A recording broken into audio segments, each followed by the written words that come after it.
Olá, vamos então dar continuidade ao conteúdo das nossas aulas.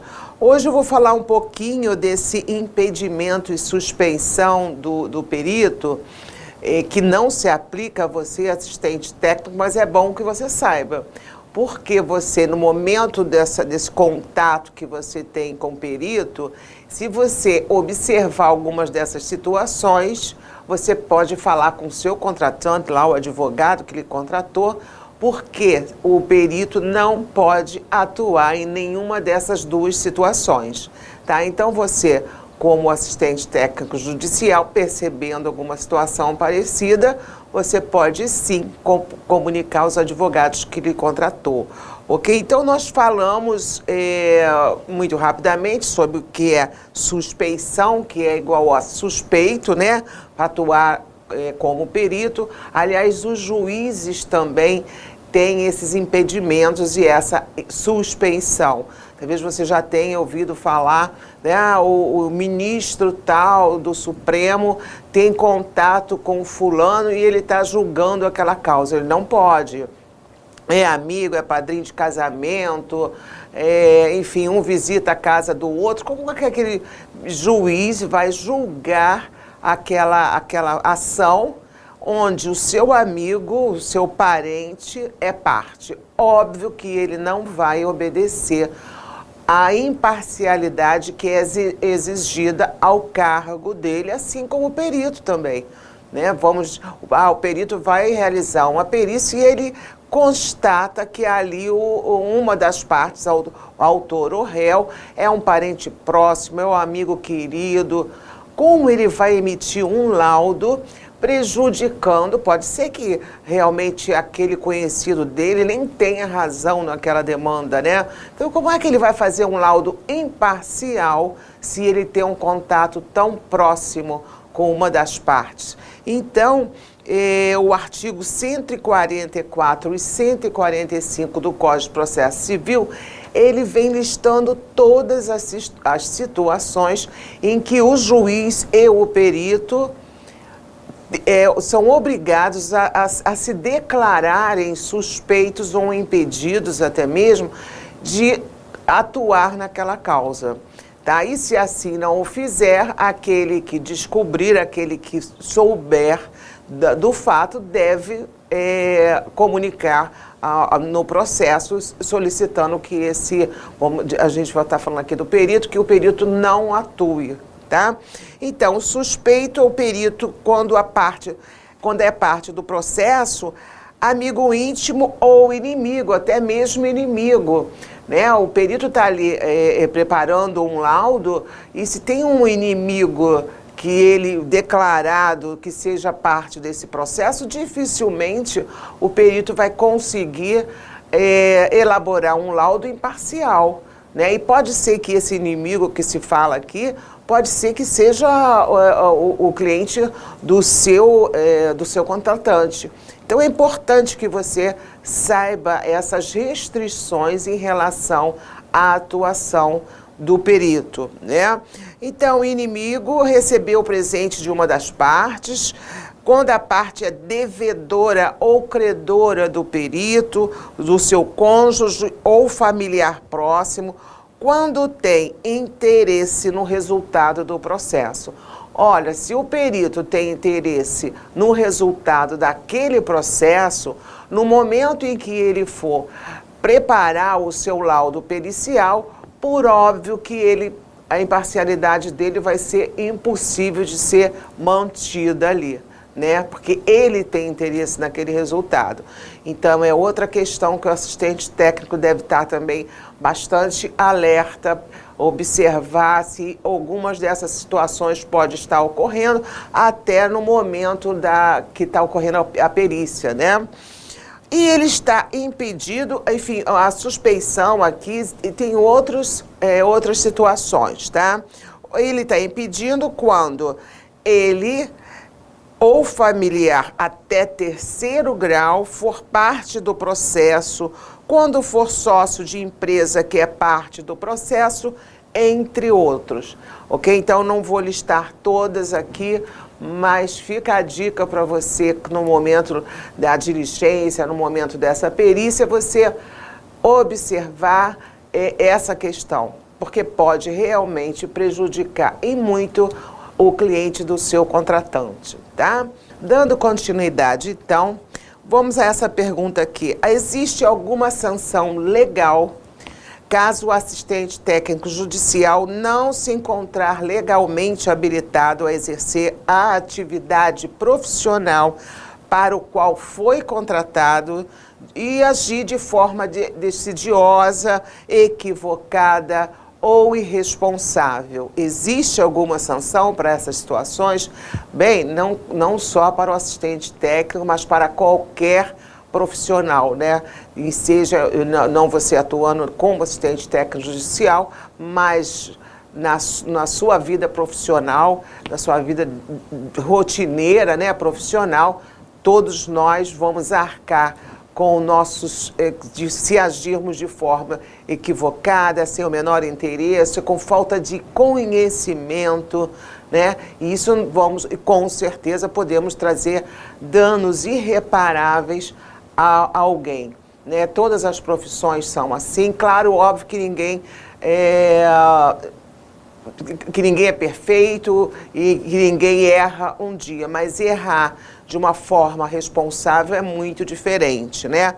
Então, é um alerta que se traz aqui, porque o que a gente percebe é que muitos assistentes técnicos, na ânsia de fazer o trabalho rápido ou por desconhecimento na matéria, eu abro um parêntese aí, porque isso acontece tanto com o perito quanto com o assistente técnico, acabam criando provas contra a parte que defende, isso apenas em relação ao assistente técnico, porque o perito ele não tem, ele é imparcial, é obrigado a ter imparcialidade, então ele está atuando sem defender ninguém, mas você, o assistente técnico, está ali para atuar em defesa do seu contratante, da parte em que seu contratante está defendendo, tá?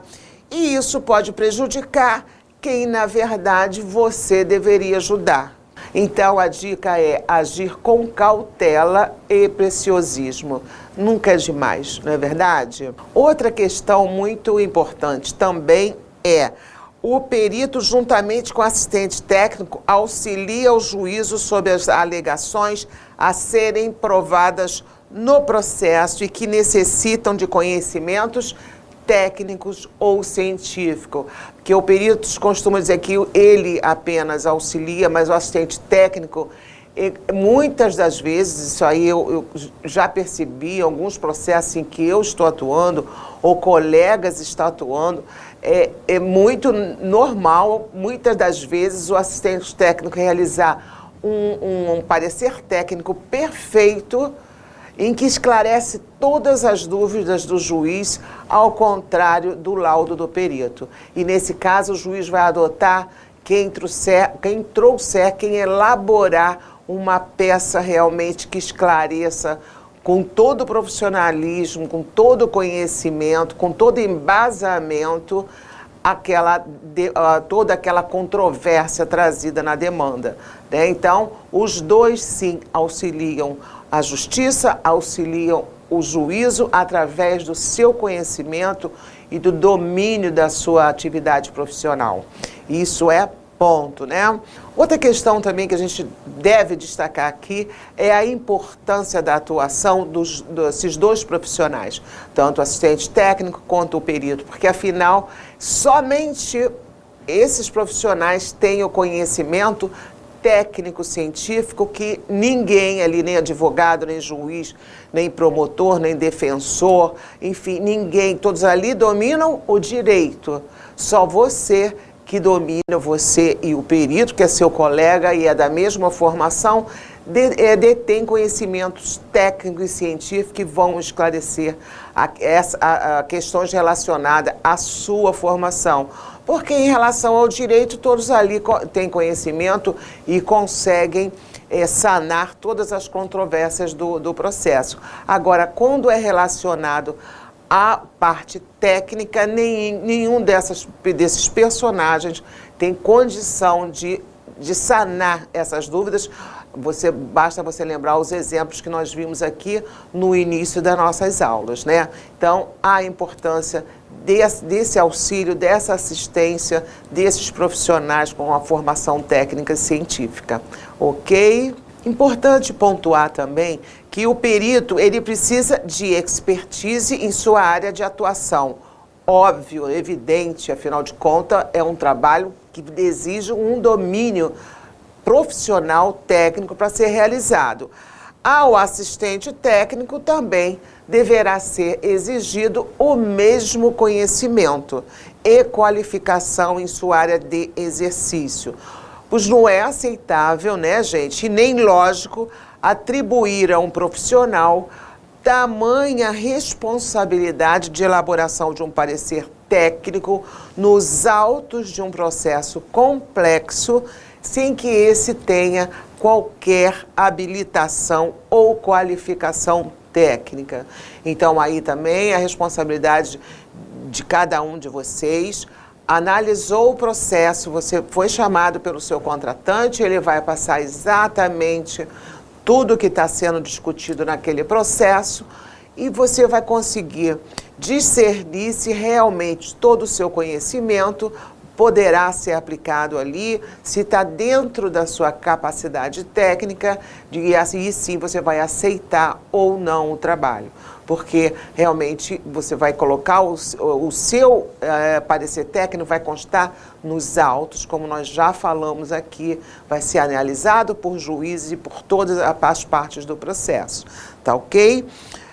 Isso não ocorrendo, óbvio, haverá uma violação das regras de natureza administrativa, né?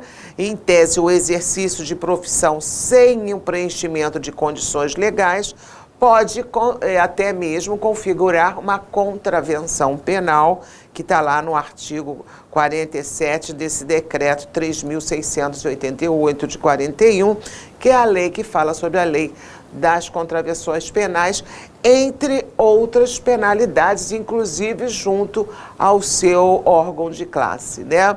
O artigo 47, ele diz: exercer profissão ou atividade econômica ou anunciar que a exerce sem preencher as condições a que por lei está subordinado o seu exercício. Pena, prisão simples de 15 dias a 3 meses ou multa. Óbvio que aí um apontamento negativo na ficha de criminal desse profissional. Dando continuidade, então, portanto, tendo em vista o princípio do devido processo legal, todos nós temos direito a acionar o judiciário e temos também o direito de que esse processo desenvolva de uma forma efetiva e dentro da legalidade, né? O princípio da ampla defesa, ambas as partes têm o direito de se defender e se você, como assistente técnico, não realiza o seu trabalho de forma eficaz, você pode prejudicar o cliente do seu contratante, ok? Tirar dele também o direito dele de se defender em relação às acusações que ele está recebendo naquele processo, ok? E principalmente o princípio da segurança jurídica. Alguém que procura o judiciário, ele quer resposta, ele quer respeito ao seu direito. Então, aquele processo tem que seguir realmente dentro de todas as normas legais e uma delas relaciona-se à sua atuação, tá? Então, ainda que não haja norma expressa, é basilar que se exija do assistente técnico a mesma premissa de atuação do perito. Óbvio, né? Expertise na área de exercício da atividade é o mínimo de qualificação técnica para o desempenho de sua atividade profissional. Isso considerando sua responsabilidade frente à formação da decisão final do magistrado, aquilo que nós já conversamos aqui. O magistrado, muitas vezes, ele esquece o laudo do seu perito por acreditar que realmente aquele parecer técnico do assistente ele solucionou as controvérsias, esclareceu tudo o que ele necessitava. Então, está aí a importância da sua atuação e o cuidado que você deve ter no momento em que você estiver atuando nessa condição, ok? E a confiança depositada pelas partes no momento em que ela te contratou. Ela espera de você o quê? Bem, ela vai depositar todas essas questões relacionadas ao seu conhecimento, ela vai transferir para você. O advogado vai ficar apenas com as questões de direito e é você quem vai ajudar esse advogado em sua tese de defesa, tá? Então, a confiança quando se contrata um assistente técnico é realmente muito grande, tá? É como se fosse dois pilares, né, em que a gente se segura e fala, pronto, agora eu consigo fazer um processo que vou ter condição de levar o direito ao meu cliente, tá ok? Então damos por finalizada essa aula, te espero no nosso próximo encontro, ok? Até lá!